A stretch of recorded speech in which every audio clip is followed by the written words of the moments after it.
From the twisted realm of science and the darkest pits of reason comes chilling tales of godlessness.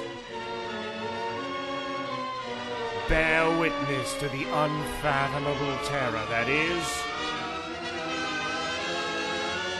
the Good Atheist. I don't know where in the world you guys are, but over here it's fucking beautiful. I managed to take the afternoon off a little bit, sit with my mom in the sun and enjoy Indian food. So that was nice. I spent the day in the dim garage, sweating my ass off. Hey, I was there till 12. I just no, I wasn't complaining or anything. I was just juxtapositioning. But you know, here's what was funny. I was out and I decided to take my bike to go see my mom, who lives, I don't know, about 10, 15 minutes away. And it's mostly bike trail that goes there, so it's like the sweetest thing. You go see your mom, fine, just grab your bike and boom, you're off. You have to cross 2 streets, and the rest of the way it's all beautiful bike trail along the canal, which is sort of like full of greenery and that kind of stuff. It's kind of like a little pocket of the country in the middle of the city, which is really nice. Canada's got a lot of those. I love it. See, Yeah. you're lucky. I have to go through like 17 states to get to my mommy. Ugh. And she doesn't make as delicious food as delicious as my mother. She's not as good of a cook as your mom, but there's a couple of dishes that she fucking knocks but out of the park. obviously those are going to be the dishes that you grew up with that you're going to love. You know, everybody's got those favorites. Yeah. No, they're just a product of that. But I'm like, don't put my mom against your mom in a cook-off. So No. This be a massacre. No.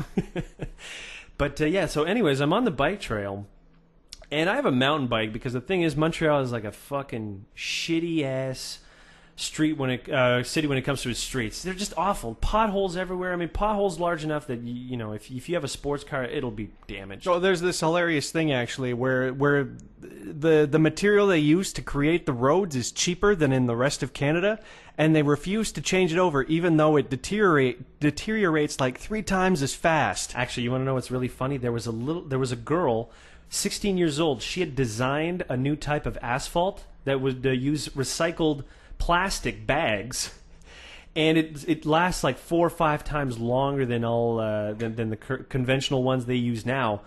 And she's a Quebecer, and they still have not implemented her new strategy. Lordy.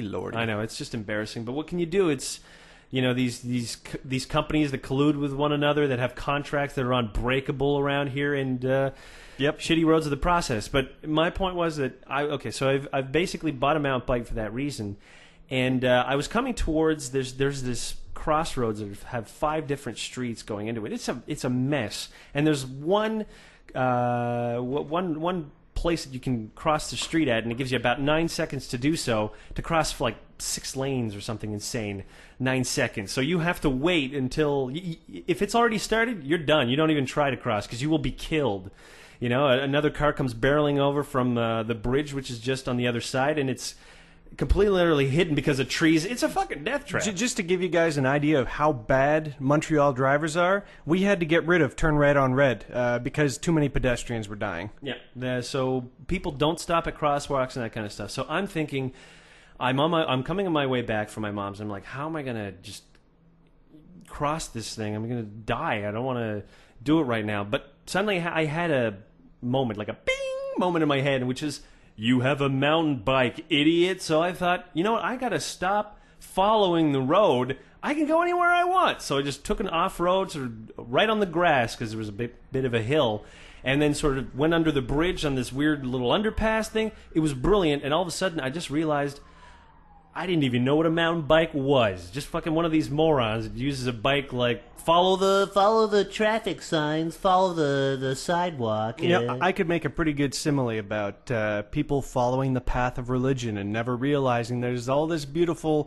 area around it that you can play on and have a good time and fucking do wheelies off of. Well, you know what it reminds me of? The wheelie of atheism. Remember how I said that the funny thing about winter and the reason why people find it depressing isn't so much because it's cold, it's because you can't go anywhere you want. There's gigantic snowbanks that you can't cross over.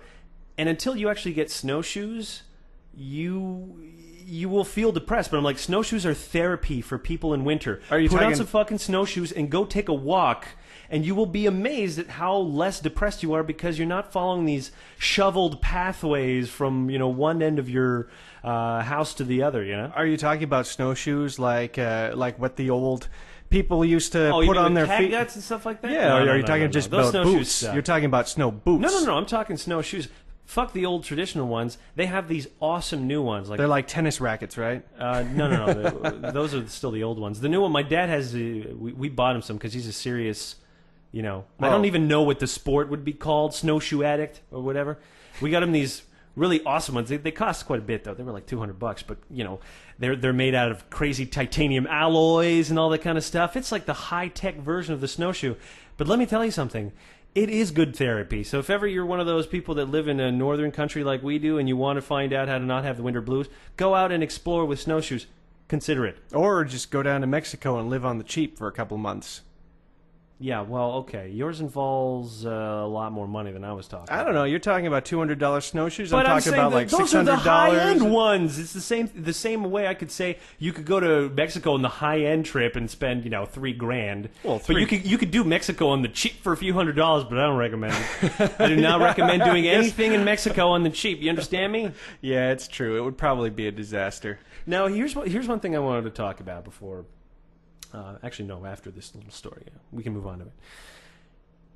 You thought that this was going to be very sexist to me. I wanted to ask the question, why is it that I see more guys in the atheist movement? And I mean, just not a little bit more. I mean, like a significantly larger portion of men in the atheist movement. I went to this one site that had a local announcement. A group, some little town, had a little call out for a bunch of atheists, and it was a huge success. I mean, there was a standing room only. They hadn't anticipated so many people, but it was almost overwhelmingly male in the room. Total sausage party, right? Very fucking sausage fest. And it made me kind of think, because I'm not so foolish just to suddenly tell you, oh, well, the atheism is only for men, and women can't definitely understand atheism because of their smaller brains. No. Like a canary. My point was basically to say that it seems, at least to me, that there is, from at least my observations, that there are more men than women that are atheists, or at least are in the skeptics movement. Although, I'll tell you one thing, though, one thing that I have realized with doing a little bit of research on this before we started the show. I will say that the women that are involved, far more vocal than the majority of their male counterparts. Awesome. Yeah, absolutely. There's nothing more awesome than an atheist chick, trust me. That's just hot. It's too bad you're all over the States. All you atheist chicks that have me on Facebook, because you were all hot. I love seeing you upload pictures, and I'm like, who's this again? Oh, yeah, it's one of those hot atheist chicks. But yeah, oh, ka-ching.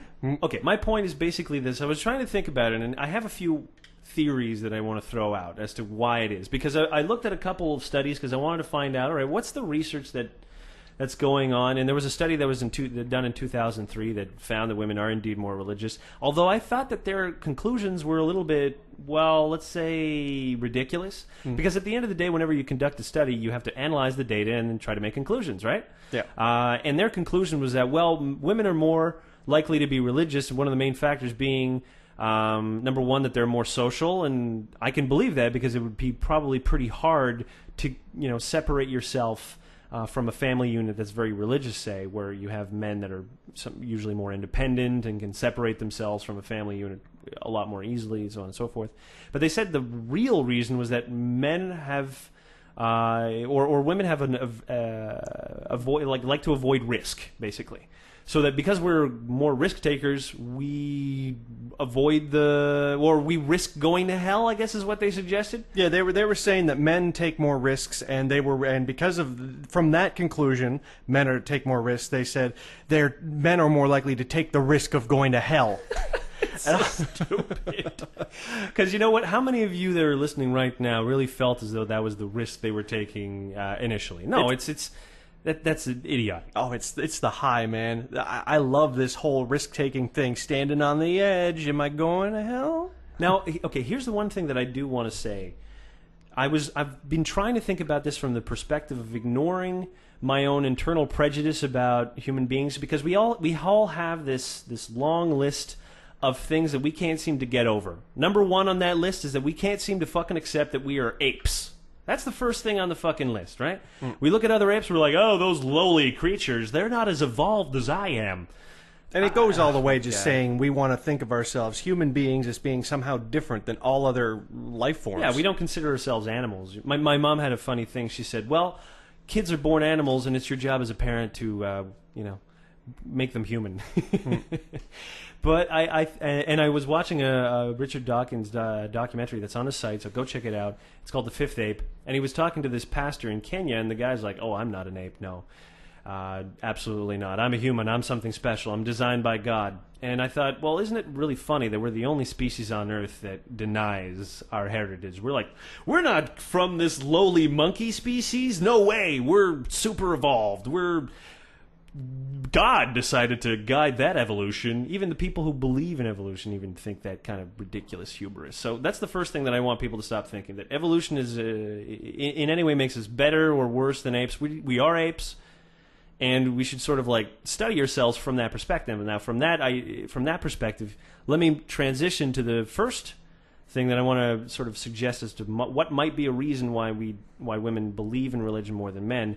Is that are you familiar with how women and men differ in terms of how they orient themselves in their environment? Have you heard about this? Oh, is it kind of like men follow their dicks and women follow their... No, not quite that one. More like if you get a bunch of little boys and little girls to try to solve a maze, okay? Like they observe what do boys do compared to girls? Because girls will have different tactics about how to negotiate in their own environment compared to boys.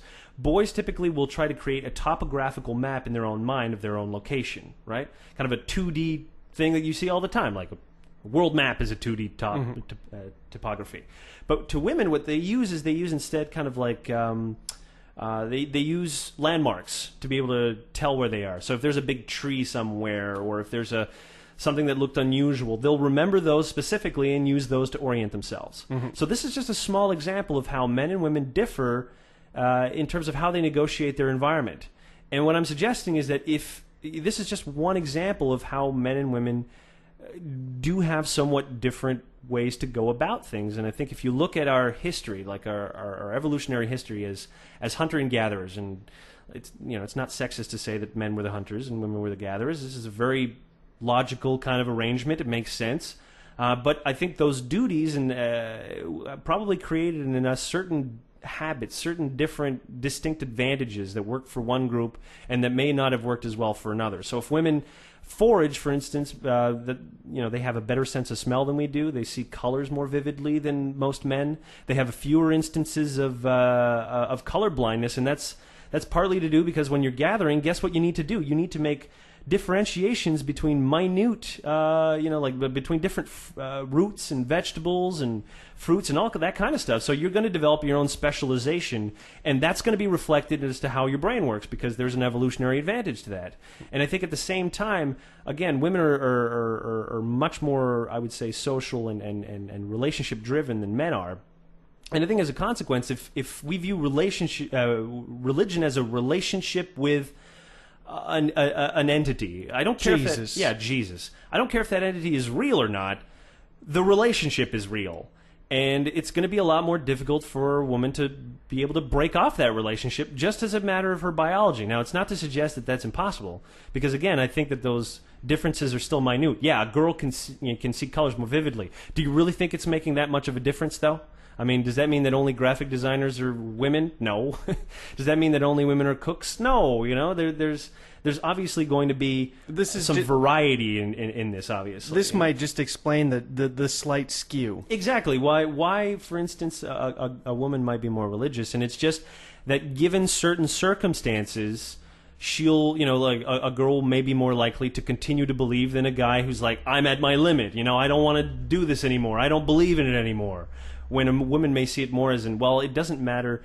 Like another study found that, for instance, women are more driven by empirical observation rather than trying to develop a rational understanding of their environment. So they'll look at their experiences as a way to determine what they regard as true or not.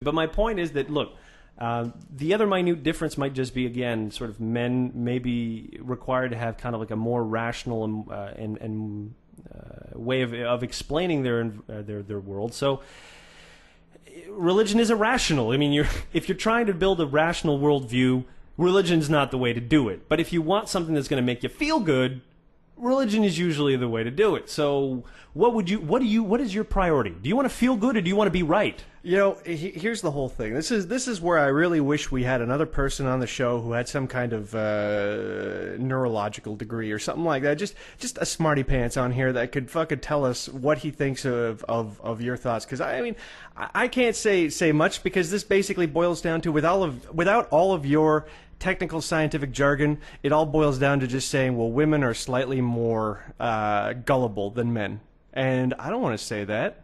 Well, why not? I want more Facebook female friends. Yeah, but it's not to say that the women who listen to our show are therefore more gullible. It's just the fact of the matter is, generally, statistically speaking, women will be more gullible than men. Okay, sorry, said it. My bad. But you know what? Here's the thing. Most of the girls that I know that are skeptics, they're just as angry with women over that gullibility than you might be. It's the same reason why you watch Oprah and you just fucking want to pull your hair out, or you listen to Jenny McCarthy say that vaccines are bad and you just want to flip the fuck out, or where you listen to what's her name, the chick that was on Three's Company that injects fucking hormones in her vagina. What's her name? Oh, I can't remember. You know I know that woman who just takes in so many hormones that I have to believe that she's the walking pharmacopoeia of dangerous fucking drugs. But I digress. Look, there are plenty of the entire reason why astrology is still around is because women want to know what the fuck their signs are and what's going to happen and can you predict the future. It's ridiculous. It's fucking ridiculous. But again, like I said, I think that there's an evolutionary reason to explain why women in general are more likely to believe it. But again, like I said, I mean, if you look at the way that the brain is structured, we rewire it all the time. Like, how many times in your own life have you had an experience or had a revelation or just some kind of, you know, you educated yourself to a point where your worldview changed entirely? I mean, it happens, right? Oh yeah. Now you would. Obviously, if that happens, the way that the structure of how your brain is wired changes, man. All these pathways that used to be around are just being circumvented or commandeered for all kinds of new purposes, and your brain is just changing all the time, all the fucking time. So it's not as though even though you're more likely to be gullible just because you're part of a sex that you're initially going to be gullible forever. It's just that there are certain things that work against you. Number one, that, well, because you are more likely to want to develop relationships with things, that also tends to happen with imaginary friends. Oh, well, it just means that you typically also have more empathy, are less violent. I mean, there's plenty of other statistics to show that women are awesome. I mean, they're less likely to commit crimes, they're less likely to kill people, they're less likely to have a fight, and nobody would call me sexist for saying that shit, but as soon as you open your mouth and say, well, they're also more gullible, somebody's like, well, that's sexist, sir. Why did you say that?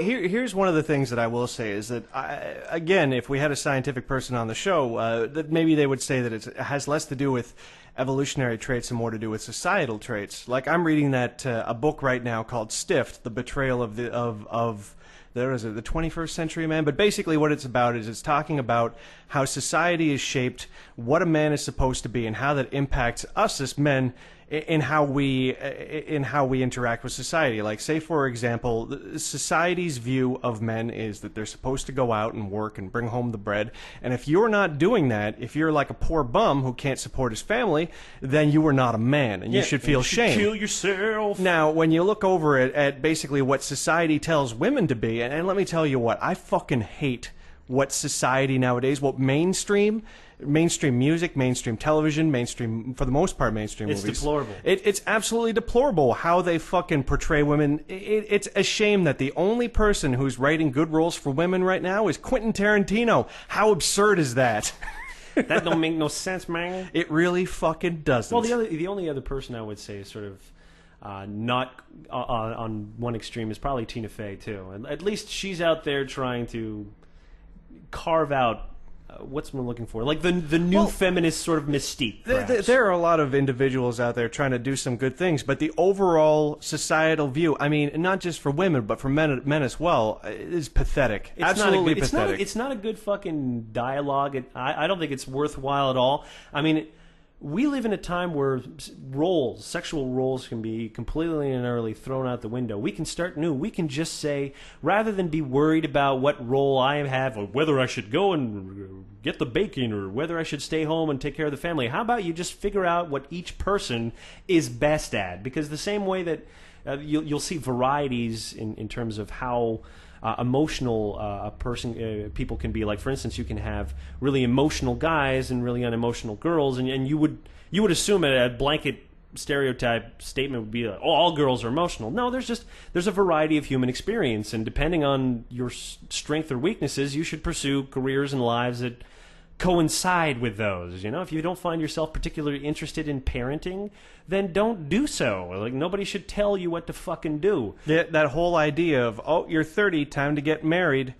Like, take for example my brother. My brother's thinking about adopting a kid, and my parents are a little bit iffy on it because my mom kind of has that whole vibe of, well, if you want a kid, get married and have a kid, and she just doesn't get the whole idea that nowadays it can be a real bitch to be a guy having a kid. He doesn't want a wife. He wants a kid. Why is that a big fucking deal? Well, you know why it's a big deal? Because everybody views, oh, well, he's a man, he's irresponsible, he's not going to be nurturing enough. All these stereotypes that people believe. And I won't deny that there may be some truth to the stereotype, the same way that, say, girls may be more gullible. Maybe in general, guys are just more irresponsible. Guys are more irresponsible and probably less empathetic and so on and so forth. But again, it doesn't mean that every fucking person fits that mold. It's just a mold, just a generality, just the average. And the average is not a person. It's just the culmination of all these things that work, in different, always in different directions. They're pulling one way or another. You're more empathic, you're less empathic, you're more violent, you're less violent. Like, there is no average violent level. There's just different levels of violence, and it has an average. And individuality, there's never been a better time to be an individual than now. Like, back in the day, if your dad did something, that's what you were going to be doing too. And that wasn't very long ago. That still happens a lot nowadays. Like, it happens all over the world, man. Yep. We just live in a country where that's not what's going on, and that's awesome, because my dad wasn't blogging and podcasting on atheism, let me tell you that. Yep. He was a lumberjack and a landscaper, and he wanted me to do that. I didn't want to do it. Not my bag, not my scene, I was buried in books, video games, the new media. I'm a child of the internet. Want to know part of the, physical drudgery of of landscaping. No, thank you. But, it's fine for other people, I guess. So, yeah, just in general, my opinion is I don't know whether or not it has to do with our biology or our brain chemistry. But I would definitely say that I recognize the important role that society plays in how, the sexes are treated, how we're brought up, and because of that, how we are as human beings. So that was pretty good, eh? There you go. I think that's a nice summary. Let's move on to something else that I wanted to talk about, which is happening in our very own province. And I know this made you happy. Now, just a little backstory. When we were in high school, we used to have to select from a variety of moral education programs, which was either sort of like Catholicism or Protestantism, or the other one, which I went to, which was moral ed, which is kind of like a non-religious alternative, which was bullshit anyways. It was basically a class where you sat around doing nothing. Yeah, exactly. They always put the teacher that they rumored had touched some girl, and that's the teacher of that, because it was like the jokiest class ever. Being the moral ed teacher was fucking lowest rung on the high school totem pole. Anytime you washed out, that was your softball right there. Okay, well, you can teach moral ed, and we'll see how you do in a year. And if you don't do poorly, and if you stop molesting girls... Well, the funny thing about it is it's actually the hardest class, because you're obviously doing very little, and therefore everybody's just kind of going crazy. I remember a lot of free periods where there was just nothing going on. Yeah, I don't think I learned anything. I don't even remember if there was a test on anything. Maybe it was one of those interpretive tests. How do you feel about yourself? I mean, you're a teenager, so obviously not good. Also, I remember is doing a paper on a religion of my choice, and I had chosen Hare Krishna because a friend of mine named Sean had just gotten into it hardcore, and I went to their center and I checked it out, and the food was bad and it was just very creepy, and yeah. So apparently what's happened is that now they've decided that they're going to meld all of these different the different religious teachings together. So in one class, you'll learn about a bunch of other religions, and in Drummondville, which is not too far from Montreal, about an hour and a half, there was a bunch of parents that tried to bring the government try to get to court to change that, because they were like, well, it's making my child confused about his religious education, and it's it potentially damages their faith, and so on and so forth.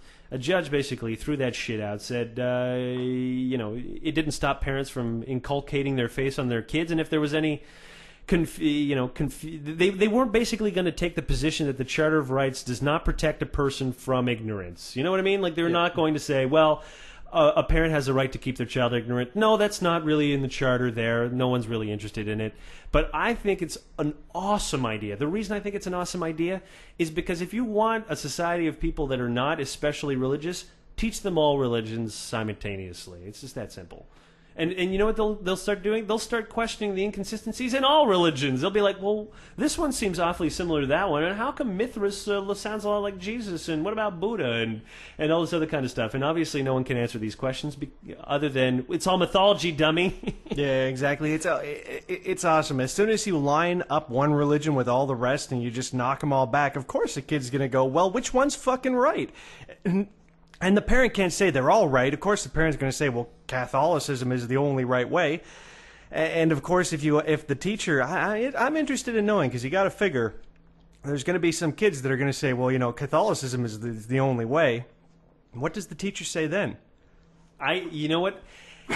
They still have to pass a test, which means that they're going to have questions about other religions. So the question is not which religion is true. It's more like, okay, well, what year did John Calvin sort of release his creepy decrees and shit like that? Whatever. It's going to be a history lesson. When did Martin Luther nail that thing and start the Protestant Reformation? So it's just questions you have to answer. But I think just knowing the history of religion is one more way of basically getting rid of it as a pure belief system. Demystifies it and kind of reveals it as just being a hodgepodge of whatever a certain group of people believed. And you know what? Here's the other funny thing, too, that even if people don't come out of it necessarily irreligious like us, at the same time, I think they have a newfound appreciation for different faiths. And at the end of the day, that's, I think, the more important thing. Because although I can't get everybody to stop believing in God, we certainly have to get everyone who believes in it to stop killing each other. Just an idea here, you know? Mm-hmm. And to stop killing each other for such stupid reason as, we're the only faith. And don't go around teaching your religion to my child. Because, you know what, it's funny, at the end of the day, they know why you're not supposed to teach religion to other religions to your kids, because people will stop believing in just yours. We are in a society that loves options, you know?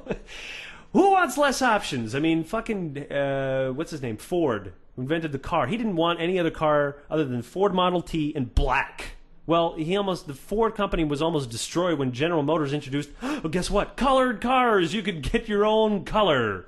And everybody loved more options. Who would figure that out, huh? We love communists. It sounds like a communist thing. No, multiple Ford colors. Sounded like a communist. The more colors, that's capitalism. Well, I don't know. Everybody always says the good stuff's their particular economic view. Yeah, no, I was just joking around, because I always love it when people, because socialism is the new communism, and I personally love it. All you Americans talking about socialism as if it's bad, it makes me laugh. They're like, oh no, our country's going to be socialized. Oh no, you're going to have access to free health care? Your government's actually going to do things for you. That's horrible. Yeah, your government shouldn't do anything for you other than take your money and spend it on the military. Don't forget, put you in jail. Yes, put you in jail for smoking marijuana. That's good. That's great. Okay, the last thing I wanted to talk about, I sent you an article about this. It was this young woman called Sophia Hayat, and she's an actress and a singer and a model and all this other kind of stuff. And very successful person. Yeah, very successful. And she wrote her story about how her family had disapproved of her Western lifestyle, because she's obviously going to be a model and actress. You live the Western dream, man. And infidel dream. The very much infidel dream. And her family is very, very religious, conservative Muslim family from Pakistan, or originally from Pakistan. And at one point, when they had discovered that she was, I guess, living the free life, they had kidnapped her and threatened to kill her. And Yep, they took her by knife point away from her school and locked her in the attic, Harry Potter style. Well, I guess he's under the stairs, but you know what I mean. Yeah, Harry Potter style. I Maybe not so quirky, maybe not so many laughs. with less and magic. whimsical music, though. I'll tell you something. If you're watching Harry Potter and they replace the soundtrack with that of Jaws, it wouldn't be the same fucking movie, man. There are lots of times, even in Harry Potter, where thank God there's a good score there because it's creepy, man. Lots of creepy shit going on. Oh yeah, it's all about scary. it's Satanism. That's all it is. Anyways, go on. All right, so basically, I put the story up. I do recommend you guys go check it out in her own words. One of the things that I thought was really interesting is how difficult it was for her to really at first go to the police. She had already been threatened, but even that wasn't enough to say, well, I need to go to the police. And it's not like it's a casual threat. You know, everybody there knows that once, a family decides, well, you're dishonoring us, we're going to kill you, they generally mean it. It's not fucking just talking out of their ass. It's not like, well, that argument you had with your mother and said, I'll kill you? No, that's a very different one. She didn't say, I'm going to honor kill you. That's a very different fact. And also, what was really creepy and scary was that she had been sexually assaulted by a family member, and they did not take her side, And that's a very typical thing to happen in a lot of those cultures. That if you get molested or sexually abused, they blame you. They're like, well, why did you lead him on? Or you shouldn't have been alone with him in that room. Or you shouldn't let him give you that drink. Yep. And you're thinking, wow, nice to blame the victim. I thought the whole thing sad about the story was at the end. She was like, well, I really wish they would reread the Quran because they would realize that it preaches peace and love and so on and so forth. And I was just like, no, they've read the Quran. I'm sure that's not the problem. Every good Muslim memorizes the Quran, okay?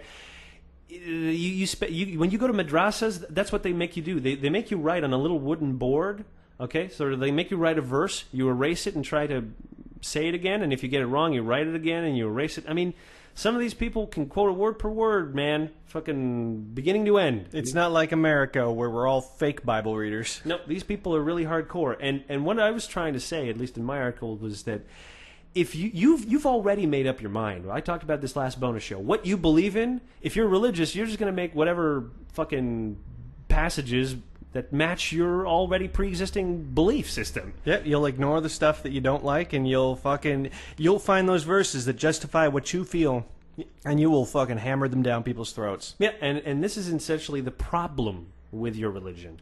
It's that it is open to interpretation, that whatever the fuck you believe in, you have concrete, or at least in your mind, concrete justification to do it. And that's the problem. Ideologies are dangerous when people believe them without fucking question. This is why I fear religion. Where everyone's like, oh no, religion's a good thing. No, it's not. Any system where people are not even questioning their own assumptions is dangerous because, sure, for the most part, it can be the most fucking stable thing in the world. Islam in the Middle East in the 7th and 8th century, yeah, it was fucking stable as all hell. And then all of a sudden, boom, one guy comes along, says, screw modernism, time to go back to a very conservative stance, destroy science, and it's the hellhole that it is today. That shit can happen. If you don't think that it can happen here, you are a fool. You are a fucking fool. All right, religion can come back and in a big way at any fucking time. No reason to believe that it can't. Look at the growth of evangelism in fucking the military. Look at all these countries that started off secular, like, say, Turkey was working hard on becoming secular. Now it's a fucking, theocracy again, practically. The trend tends to go from one end of the spectrum to the other, and it's something that you have to fight. Secularism is fucking important. You need to keep religion the fuck out of politics, all right? You can't keep it out of people's homes. Apparently, they go apeshit if you do that, and I'm fine. Believe in whatever the fuck you want to believe in. But as soon as you go over and you say, well, you have to do this because my God said so, Jesus Christ. Did you read that thing I sent you about the Homeland Security in Kentucky? And, yeah. And that statement that they had put in the amendment saying that they recognized God as the Almighty God as being necessary for the security and betterment of everybody of America. Yeah, you're like, what the fuck is this, man? What Almighty God? And he snuck it in there, and he got it in there, and thank God, some Kentucky atheist. I'm very happy. I would love to know who was responsible for that, because I would love to send them an email and say, you guys did good. That's American Atheists Incorporated. Ah, some kind of group. And 10 Kentuckians. That's what they call themselves, Kentuckians. I can Does dig that it. sound right? I love your chicken, and now I love your atheists, Kentucky. Yes, absolutely. Epic win right there.